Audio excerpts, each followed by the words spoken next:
Daniel Carter had never been a man of many words. He lived alone in a small house on the outskirts of town, spending his days working as a freelance designer and his evenings with his one true companion, his golden retriever, Buddy. Buddy wasn't just a pet. He was Daniel's family, his best friend, his only source of comfort after losing his parents in a tragic accident. The dog had been with him through his worst days, lying beside him when he felt lost and nudging him toward happiness when he wanted to give up. Every morning, they walked to the nearby park, where Buddy chased squirrels and Daniel sat on a bench, sipping coffee.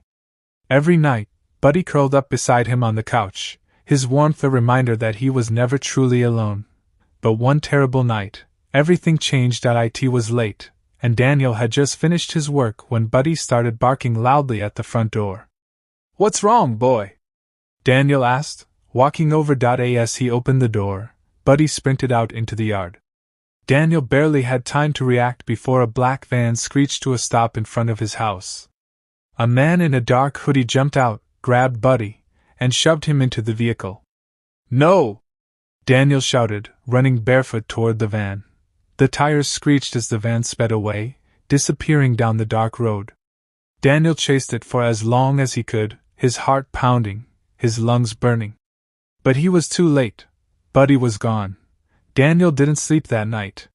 He drove around the city, searching every street, every alley, calling Buddy's name into the silence. The next morning, he printed hundreds of posters with Buddy's picture, pasting them on every wall, lamppost, and shop window. "Missing dog. Golden retriever. If seen, please call 555-789-4321. Reward $5,000. He posted on every social media platform, begging for help. He visited animal shelters, vet clinics, and police stations, filing a report and hoping someone, anyone, had seen Buddy. Days turned into weeks. Weeks into months.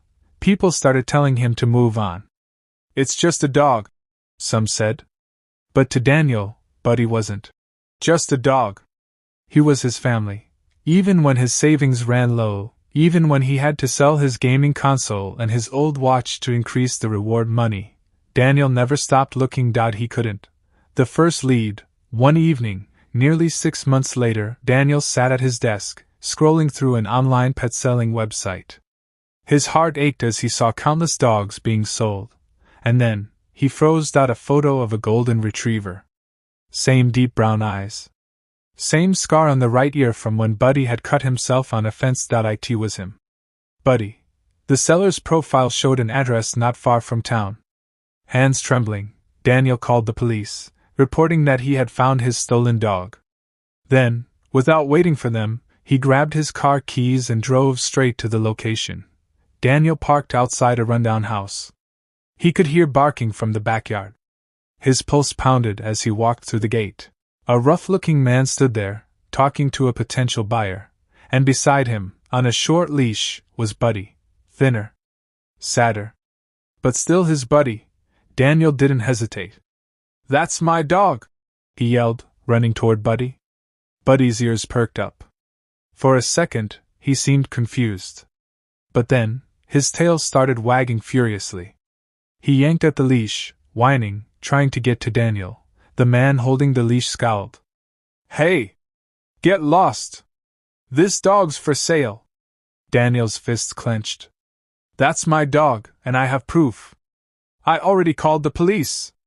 Buddy barked excitedly, struggling to break free. The seller, realizing he was in trouble, let go of the leash. Buddy raced toward Daniel, jumping into his arms. Daniel fell to his knees, hugging him tightly. Tears streamed down his face as he buried his face in Buddy's fur.